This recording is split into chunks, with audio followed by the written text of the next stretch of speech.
Ndenge babenga papa nanga konde que je salue beaucoup. Papa mtasala qui prière ya ouverture. Ba sala qui bien papa. Na eloko nyonso na vie avant ko bandelo ko na vie, avant ko aboutir na relation, avant ko sala nyonso tiaka nzambe na première position. Soki oza mobenga mi omoni mutu mususu ba commissaire pasteur ko komisa ba commissaire chantre ko komisa et au moins la plupart ya ba erreur o iso sala mama. Mouchoir na yemoko ekwisa ye wana pe ekokaki kozala scandale te wana ezaza wana scandale te mais yo oyoka ngo quand même que mouchoir na yemo de ekwisa ye bon wana na yoka ngo te na yoka ngo te mais na senga ki ba yela ngai mabele ya este na bondela nango pendant une semaine pour na guerre wana sila. Pourquoi pas biso awa ba pasteur ata 10 pasteurs a minene mboka na biso dimanche mabonzo ekokota dime kokota offrande kokota muto abujango te to sangisa nyonso to tinda ona na este bolingwana ezate. Vous êtes sur Top Media TV. Voilà, mbote na bandeko balandi ya Top Media Télévision, Shalom peuple de Dieu, bino baye bolingaka. Émission au votre frère Tadinga Lapa à Salaka na kombo ya la maturité spirituelle, boyebiete espace oyo totikela yango ba serviteur de Dieu, les enfants de Dieu, baye bazalaka na maloba pona ko kabola, pona o etali nzoto yankolo pona ko tumola lisusu encore une fois bokonzi ya likolo. Voilà pourquoi aujourd'hui nous sommes allés ensemble avec mon Kouloutou, lui c'est le cordon Mira. Merci beaucoup derrière la caméra Azo ko réaliser émission au Tokyo Kolukelabino, un serviteur de Dieu, un prophète au nom de prophète Christian Yende Tokozala na ye awa na plateau oyo une façon ya kosa la mise au point na ba actualité belé oyo ezo ko entourer le serviteur de Dieu. Ba serviteur de Dieu aujourd'hui babwaka mukaya, ba serviteur de Dieu aujourd'hui pigeon kenda ndeka kima, ba serviteur de Dieu et belé baza au cœur. Il y a un scandale oyo ezokoleka na ba réseaux sociaux. Voilà, je suis surpris aussi na komi comme on a même les serviteurs de Dieu bazali intéressés na makambo wenge na habité to komi ko kuta mokili na kati ya église ou bien église na kati na mokili toza na prophète Joël Cordon ce que prophète Christian je voulais dire Cordon ce que to sur le langage moko permettre nga déjà na pesaye mbote l'homme de Dieu. Mbote. Bonjour papa Tadi. Bonne santé. Oui oui ça va. Nzoto et boujaki monda monsieur ça va. Oui maintenant ça va. Boni église corps du Christ. Église corps du Christ c'est bien mais avant tout bandanion so soto ko bandana l'ensemble. OK. Père éternel, topé sur merci, joie na yo lokumu, na tike émission na maboko no du début jusqu'à la fin, tika tes présences na yo, grâce na yo, faveur se manifester, émission o ezala éducatif et bana ko aider peuple de Dieu, no sur yo te za la musique, na komba nzambe edi na bala, amen. Amen, voilà. Lobby ekoleka lelo. Bo mesana na yango bientôt déjà ligne de vêtements na ezosa le mason nzamba sungi na bokasi ya bande konyonso balinga katadinga lapa. Ba frère Gédéon pe ba koluka bacha maboko pour que ligne de vêtements na esalema na ndenge sengeli na sepeli o sambeli na suka lobi nzambe ya Edina Bala. Oui oui. Ba lignée ya papa Edina Bala. Oui oui, dans la lignée ya papa Edina Bala donc wana za koko na ngai mentor donc na landarande lokolo na donc na za na ba lignée. Voilà, émission na biso comme nango maturité spirituelle. Okay. Est-ce que le prophète Christian Zali mature sur le plan spirituel? Oui, bien sûr que oui, pourquoi pas. Tokoki ko comprendre maturité ya prophète Christian sur le plan spirituel ndengeni na moyenne. Maturité spirituelle ngai na koyi bisaote que je suis mature. Et à lokola na zo que je suis très intelligent na bimara premier na classe boy. Donc c'est vous qui devez découvrir que non ce type est mature, ce type a na maturité type aza boy, type donc yonde il faut découvrir on est trop ça la émission. Non mais définir ça c'est à vous parce que ngai na koyeba ndenge nini wana ezali niveau il y a spiritualité il y a yona nkolo c'est un peu difficile mais tokoye bango à travers ba acte ba bizaleli e fandeli na bino ndenge bozo ko fanda na société na kokende bena na lombango kuna eriozo mona entre vous les serviteurs de Dieu le servante de Dieu aussi ba scandale ezoko salema ndeti boyeto utaki mona ndeko na biso mwasi bazui batieye na réseaux sociaux nous autres on a sambwe encore une fois église ezali touché salut yo koki kolobanine lokola prophète Mosali Nzambe.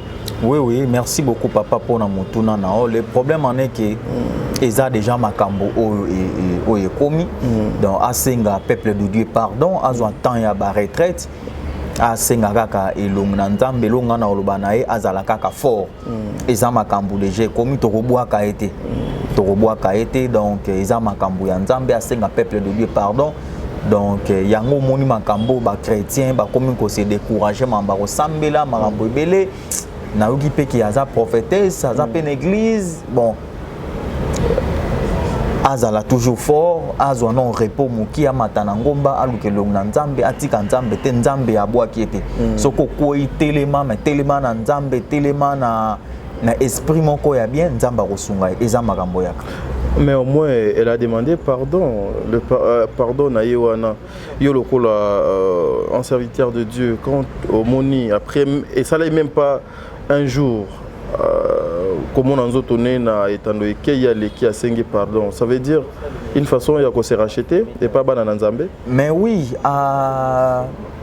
plezaki bana ya Nzambe te azana bato o baza ba icône na ye azana bato balandaka ye nde alandaki ndenga yembaka ndenga zalaka donc tant ba moni ba biloko na bazala ki touché donc il azape na ba fan na ye donc il faut asenga bolimbisi moni papa t'a dit na ntango ya kala ba mama na biso ba mama nani ni neza église neza kwa yemba nzemba singa. Ah, okay. Mama Shabani. Okay. Mama Shabani bandaki maka. O senti kibonzambe. Lelo kibonzambe zate. Lelo kaka moi talent, moi ina, moi esprit aye na makambo yango. Moi théologie, moi nini aye na mamba. Yango moni ba bêtise ezo sala ma ebele. Okay. Donc ba bengami baza il faut ozala mo bengami. Hein na makambo. Soki oza mo bengami omoni mutu mususu ba commissaire pasteur ko komisa ba commissaire chantre ko komisa et au moins la plupart ya ba erreur o iso sala mama ndenga sengi bolimbisi bongo liboso abana liboso libota liboso ba belle famille na e balimbisa e balasima e bandela lisute balasima e bandela malisute mais kota la pe na kenepe na aspect mususu ya obino bobenga batwa mokili. Concert à Wenge et Betamaki, nous avons vu même le pasteur assister les musiciens wana ya Wenge. Yo koki ko interpréter ngonde ni koki ko sala analyse ndengeni. Une façon ya ko yebisa bana na Nzambe ke ba wana bazala ka bande ko na biso to koki ko lia ko kendepe na ba concert na bango. Oui, pourquoi pas baza bande ko na biso. Frère Fali, frère Ferre, frère héritier, frère intel, bango nyonso wana. Baza bande ko na biso. Nga ekutu esala inga bien avant émission ndenge babenga yi papa nanga konde que je salue beaucoup. Papa mtasala ki prière ya ouverture. Basala ki bien papa. Okay. Na eloko nyonso na vie avant ko bandelo ko na vie, avant ko abouti na relation, avant ko sala mamnyo so tiaka Nzambe na première position. Okay. Bataki Nzambe na première position. Tobite ba scandale nengeza na concert wana, bakufa nengeza na concert wana. Banga ba tel do ba mambebele. Mais babengi mosai na Nzambe abondeli après akena na mona ngo elo mo mabete eza kutu eloko moko ya bien biso nde to kabola bango o bango bato satana biso bato Nzambe biso no sotoza kaka bana ya Nzambe dina bala ya fumuki mbangu bana bato moko. Voilà et ça la kabino ndenge nini ko mona été beaucoup plus ezalaka ba scandale ezalaka mitakala na bino ba serviteur de Dieu bino ba chantre mambo ebele et ça les makasale maka et puis nangambu ya mokili c'est trop rare ya monango et ça la kabino ndenge nini boko ko gérer ba sentiment na ba émotion na bino te ou bien la majorité bazalaka na maturité spirituelle te yango bazalaka exposé. Kaka ndenge na yebiso maturité spirituelle ezate. Est-ce que ba papa nange belé banda ministère bazwa ba gloire à makasi. Nana na yoka bonda ba bêtise te. Ozu papa nanga neema sikatenda. Ozu ba papa wa Malembe soki obandi kotanga komba papa neema to kota. Nema tokota toke. Ozui ba papa Walesa, ozui papa nanga 7e rue nani, papa Mutombo, ozui papa Espérance Mbakani, ozui ba papa Roland Dalo. Bazana ba gloire à makasi, maintenant on a yoka ba on a ba bêtise oya boité, kando lobi maturité spirituelle. Un homme qui est mature na spiritualité akoki kokuya na ba erreur wana te. Donc peut-être omoni na sepela na nzembo ya Moïse Matuta nzembo ayemba ya vertige. Na vie soko mati soko za élevé keba na vertige. Koyeba na kisasa imemara buzoba mingi. Koyeba na kisasa imemara donc makamoko ezangatina. Yango moni ba réalité wana. Ba koka ko saisir élévation te. Ba koka ko saisir donc koyeba na kisasa te. C'est un peu ça. Voilà, mais olobi papa o tangi kombo ya ne masikatenda mais na yoka pe lisoloka na baitando ekete moshwar na yemoko ekweisa ye wana pe ekokaki kozala scandale te wana ezaza wana scandale te mais yo oyoka ngo quand même que moshwar na yemo de ekweisa ye bon wana na yoka ngo te na yoka ngo te prophète Christian yoka ngo te que moshwar na yemoko soit beti boy muto akwe soit beti boy muto akwe jour ya suka ekwe na se protocole ke po lokota era beti ngo ka boy de ngekwe si yemoko oyoka ngo te na yoka ngo te na se plan na mona qui est très charismatique na babuzo ba polémique ya ba makambo ebele azala na ngote elo na c'est donc ba papa nyonso na tirara ba biloko ya malamu ba papa nanga o ya bo marché ko kaba kozala bien na batu ba papa be na tirara ba biloko ya malamu o mabe na zwara te c'est un peu ça naza na besoin pour na otiko awa toko tapena makambo etali mboka na biso parce que bino boza ba serviteur de Dieu bo luka pe kozala na mwa ba maloba pe makambo ya osala par rapport ya nation ka moko toza nango mais qu'est-ce que tu nini o ya malamu oyo ekoki kozala lokola exemple et pas ya les prophètes né masikatenda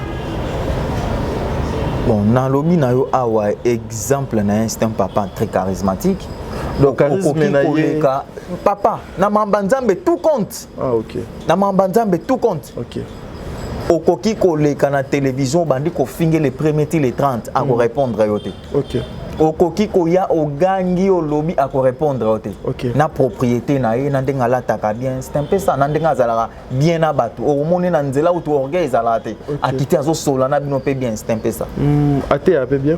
Oui, à terre bien, pourquoi pas. Terre bien. Ok, merci. Voilà.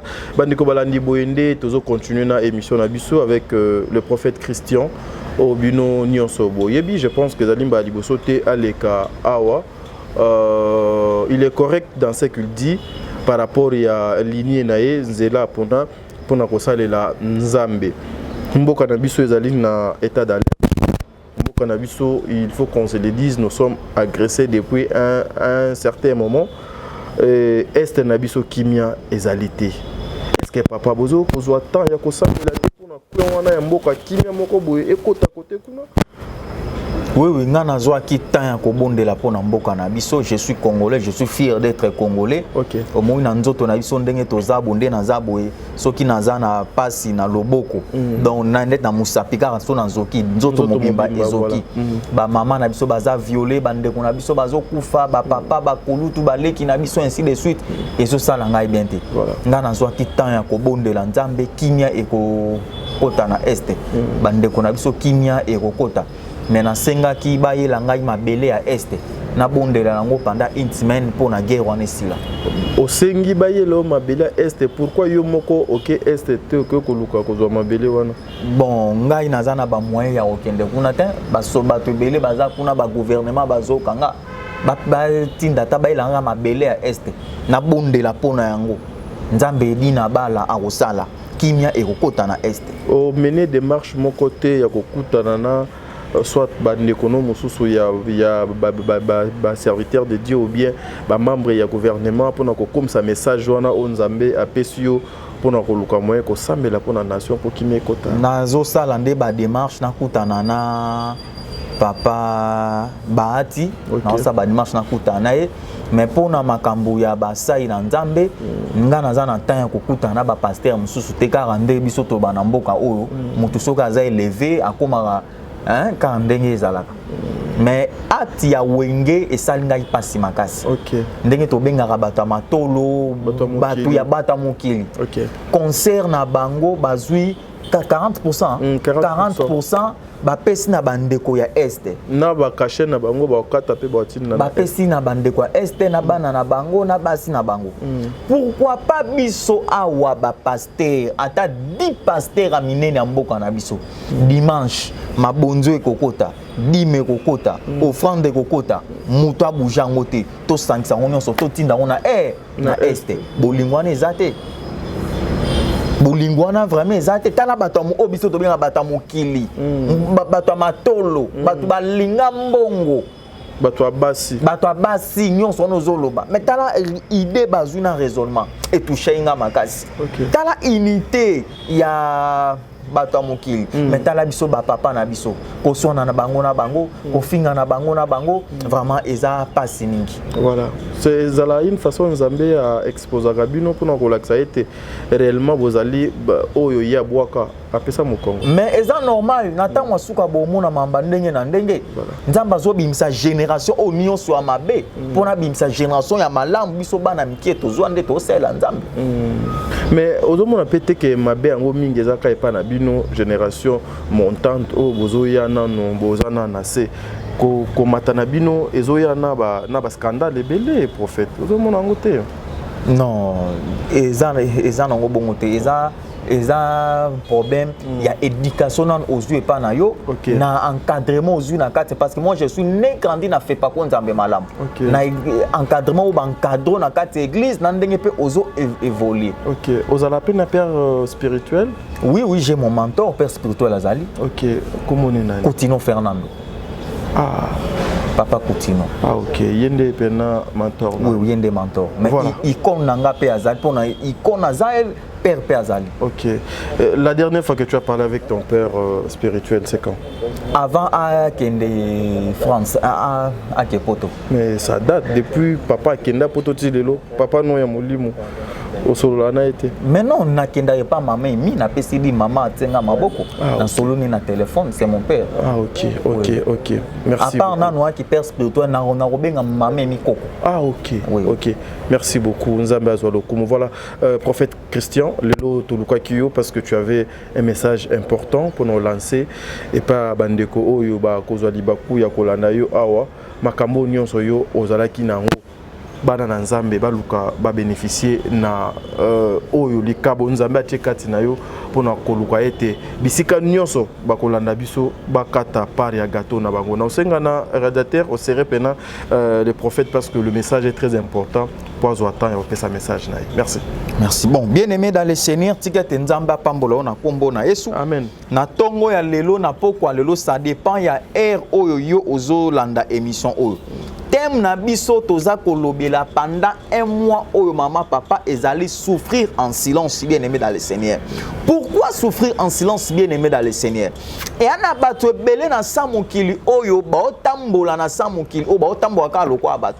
Mais grâce c'est moi ko vivre na samokili oyo ba na ngote. Mama mususu moni na kati ya ndako libala yoka alliance kitoko. Luka mwana luke libala ya bien. Ba comité na procédure ya divorce pour na likambu ya kobota mama papa ozo souffrir en silence papa mususu omone na quartier tala jeep ya kitoko mukongo est dérangé ki mobali ne etelemate omona kaka mobali papa meli bakisa bokoko abundani esimbate avandi kaka ye moko azo souffrir en silence. Pourquoi souffrir en silence bien aimé dans le Seigneur? Tu es né pour régner. Oya kotika batu na samo kilote ndengo kendaka mabala ya batu chaque samedi ndenge yo pe libala nao il faut ba kende mama papa na ye ko ebisa yo muta change ka vie ya batu ezande nzambe na bomoy mutu akotaka makamba batu ande nzambe na bomoy yango yo mtozo kanga na tongolo pe na poko alelo oyambinga na kalita basali na nzambe bana na yo bakokolo no baza basala nzambe na kombo na Yesu mama tika na ebisa yo na vie no so batonga ka yo te so babundisa ka ote wana eloko nzambe te mutu nyonso wa olandanga mama papa kotala age nanga te tala zakati nanga David azalaki mono mki akose Goliath so tali age nanga mama papa ozelo kote ozo souffrir en silence Le temps des miracles n'est pas passé. C'est matin, c'est soir. Ça dépend. Il y a un oyo kolanda émission. Oh, maman, papa. Et belé va changer. Bango ba vie a ko changer. Vie ozo mene za vie na ote. Bandoto yo lotaka ya bandoto na ote. Ba makambo ezo tungso eza ngote. Ba changer yo vie a ko changer. Mais na poko alelo. Et ana monsai na nzambe moko. Les descendants de Musée di Nabala. Les successeurs valables de Musée di Nabala. Prophète Christian Masiala. Na ye ko loba maloba likolo na yo na eko oriento pe ko pesa yo ba précision na mambe tungso mama batu ba témoigner ba leko ne lokote bata ba sida na poto ba obenga ba leko ne lokote bata ba mion ba leko ne lokote ngameka ba pasteur simba te na ngo ayebiso mama papa chaque l'homme de Dieu a sa grâce pilipi na tomate za couleur moko mais un joueur différent na bloc ce que kune simba te mais quand on nzambe nanga la Bible déclare si ton Dieu est mort et c'est le mien mais quand nzambe di na bala mais quand nzambe afumuki mbang o yange ratakate mama papa tala âge nanga likambu na yo ngana mata na ngomba na bonde la pona yo vraiment na eko bisa yo papa na oti ko bonde la pona mama moko mobali akimiye mais na bonde mobali asani azongi problème a sida problème a misu problème a prostate nzambe nanga lemba na kate maladi tout ezotungisa yo ngana mela bakisa bokoko na mela boki mobali tele mangate ba député bazo témoigner ba ministre bazo témoigner bo yo témoigner te pona nini na yambi papa moko na États-Unis bisinga na landi banganga balenga mbongo mais moi si na ngai na besoin okangilanga moi si na yo okangilanga moi si na est-ce que ko simba na bisinga na nganga na leki banganga na binona pona nini na nganga moko eza kombo na ye kombo na Yesu na bondeli pona papa na moi si na yazali mobulu atiki ku mobulu lelo bakominda kumoko baboti bana mibale kimi ekoti nzamba sala na balolenge na ye papa tadi likambu na mutu no so landanga azaka na foi atala âge nangate atal ozakati nanga. Il est écrit dans le livre de Matthieu 21 verset 21 c'est par la foi que vous allez déplacer toutes les montagnes. Ba problème tout eso tungsao makambu tout eso tungsao zaka na kondima pasteur abik sa mutute église abik sa mutute mutabika na kondima na moko zalaka kondima onga sida onga sida za kombot nzambe nanga abik sa sida onga malaria onga prostate eloni na olongola sondo wana oko témoigner loboko na nzambe batu ba témoigner baleko ne lokote kande batu ba témoigner yo muto olandanga zana foi zana ondima na meka basai na nzambe simba te mama meka nzambe edi na bala oyanga eratate nzambo na bonzela kibolenge baninga age nanga ero ba ko te liloba na nzambe te menga na ko te ba responsable ba mikonzi ba olandanga bozala de cité oh na kiti ya musala olingo tika na poste wana na ko bondela nzambe di na bala akosala miracle na vie na yo. Voilà. Nalandio malembe prophète Christian. Évangile na yo tobengi yango évangile selon prophète Christian. Mais ezali na aspect nini ça apporte quoi na nation pe na peuple de Dieu? Message na yo. Ndenge na lobi chaque l'homme de Dieu a sa grâce. OK. Pasteur mso akoki kozala azote ya yo kaka ya pamba. Ma mi se komi ko kita yo. Pasteur mso zali ateyine atera ne bien te mais soka banika ko yemba. Au sentiment mi komi ko kita yo. Ngai grâce nzamba pesinga eza prophétie et pour ya miracle. OK. Grâce au Mkola Pesinga Yangwana, au Mbasu, Nini, j'ai confiance en mon Dieu. Nana Sala alliance na Nzambe edi na bala, Nzambo ako sarate. OK. Na Hollanda lignée à papa na biso ba osela Nzambe. C'est un peu ça. Mais comment ton père spirituel Azali Coutuno mais beaucoup plus alliance na yo Azali et pas edi na bala. Bon, au servaka combien de maîtres à la fois? Na servaka maître moko komone Jésus-Christ de Nazareth. OK. Combien de pères spirituels? Nazana père spirituel moko. OK. Mutu oyo atangai maboko. OK. Donc même ba papa na biso nani o à septembre papa Mutombo ba papa Soni bazana lignée ya yedi na bala mais bazana ba mentor na bango ba pena ba père spirituel na bango ya penga. Le miracle que Bino au Salaka, tu le fais au nom de qui et comment?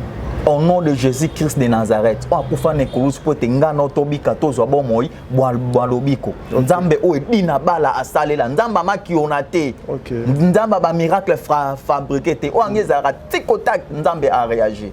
Mais tikotak pe la majorité des tikotak ezala bama qui on a prophète Christ bon wana bango ngai na no mwana mukie ngana osela no nzambe ndenge sengeli ngai basite masanga te lokoso monte no osela nzambe ndenge sengeli ngama kionate ngana no mwa mukie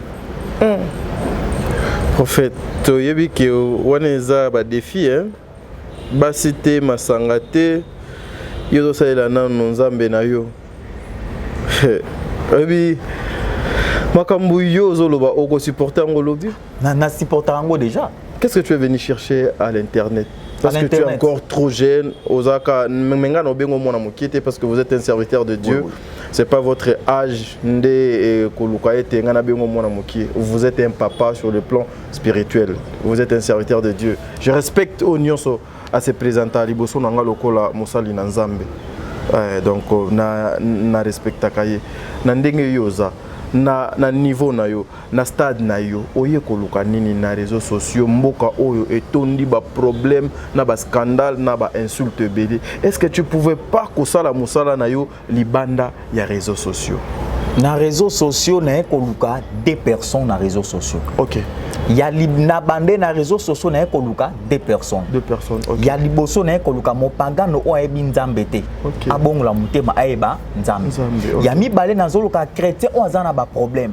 A commis surchargé. Alinga ko simba kisi. Makambo e simba lisute. Aza suna fuate ke nzamba zalarate. Na ko yebise ke Dieu existe. Bat na koluka bango wana. OK, mais est-ce que batwana au quoi qui koluka bango libanda il y a réseaux sociaux parce que toyebi était beaucoup de serviteurs de Dieu bazosa elanza menandenge ya bosolo mais internet oyo ezo kitisa bango internet oyo ezo kota bango na bosoto mais vu votre âge na malobo yozo bimsa ya malamu na monoko est-ce que ezali risquante aux yeux ba précaution nyonso pona ko bana se présenter na ba réseaux sociaux na mipepe na ba tentation na ba mbongo nyonso ezali na monde oyo na lukaka na ye na internet pour na magambo nzambe apôtre Paul alobi je n'ai pas honte de l'évangile ngando moninga boy na teka na balabala na teka na wenze na teka na TV na teka na radio na teka na internet na zoluka ba am perdu. C'est un peu ça. Voilà ce qui est bien réfléchi. Voilà bandeko balandi ande to koma na virage na biso yasuka avec le prophète Christian n'habité message nayo par rapport à Mokolo Alelo, mot de la fin nayo pour que les enfants de Dieu va comprendre, va retenir en gros lokola likabo pour la journée Alelo, bazala béni au nom puissant de Jésus-Christ et cause à l'année.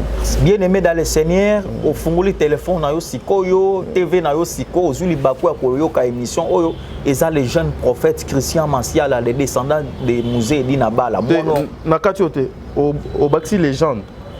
Les jeunes prophètes. Ah, les jeunes. Les jeunes. Ah, ok. Nakanta qui les jeunes. Non, non, non. Ah, okay. Les jeunes prophètes. Merci. Les descendants. Wanande naleki nanzala trop dessus nayo. Ah. Heureusement. Les descendants des musées, les jeunes prophètes. Ok. Esaïe prophète Christian Massiala, les jeunes prophètes. Ok. Les descendants des musées à Edi Nabal. Ok. Bien aimé dans le Seigneur, Osaïe qui choquait, mais il n'y a pas bassin dans Nzambe.